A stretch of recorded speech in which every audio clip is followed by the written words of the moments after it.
Assalamualaikum warahmatullahi wabarakatuh. Perkenalkan, nama saya Adli dari kelas 7 SBR. Kali ini saya akan menjelaskan mengenai tata perundang-undangan nasional. Tata urutan perundang-undangan nasional adalah serangkaian aturan dan prosedur yang mengatur bagaimana undang-undang dibuat, diubah, atau dicabut di tingkat nasional. Di Indonesia sendiri, tata urutan perundang-undang nasional diatur dalam Undang-Undang Nomor 12 Tahun 2011 tentang pembentukan peraturan perundang-undangan. Berikut adalah penjelasan mengenai tata urutan perundang-undangan nasional di Indonesia. Yang pertama, inisiasi. Undang-undang dapat diusulkan oleh Presiden, anggota Dewan Perwakilan Rakyat atau yang bisa disingkat DPR, Dewan Perwakilan Daerah atau DPD, atau pemerintah daerah. Usulan undang-undang diajukan dalam bentuk rancangan undang-undang. Penyusunan rancangan undang-undang disusun oleh tim ahli yang ditunjukkan oleh inisiator. Tim ahli ini mengkaji substansi dan aspek teknis RUU yang diusulkan. Pengajuan RUU atau diajukan ke DPR dan didistribusikan kepada anggota DPR untuk dibahas lebih lanjut. Pembahasan DPR. RUU dibahas di DPR melalui mekanisme rapat kerja, panitia kerja, atau badan legislasi.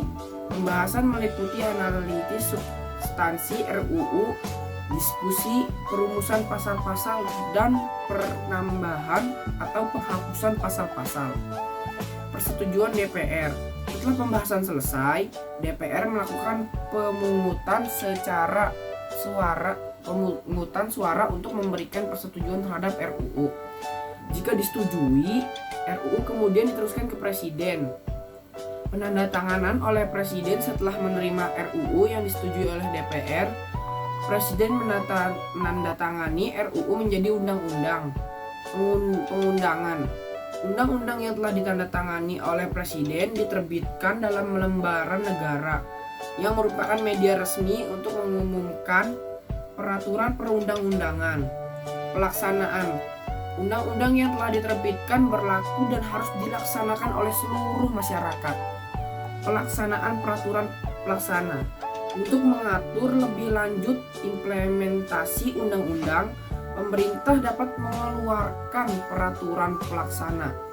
Peraturan pelaksana ini dikeluarkan oleh kementerian atau lembaga terkait dan tidak boleh bertentangan dengan undang-undang.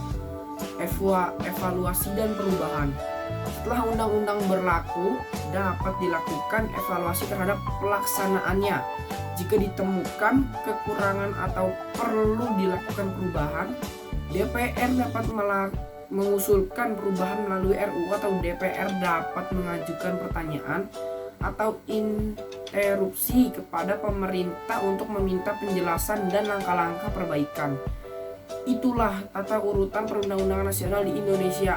Proses ini memastikan bahwa pembentukan undang-undang melibatkan berbagai tahapan yang melibatkan partisipasi dari inisiator. Sekian, terima kasih.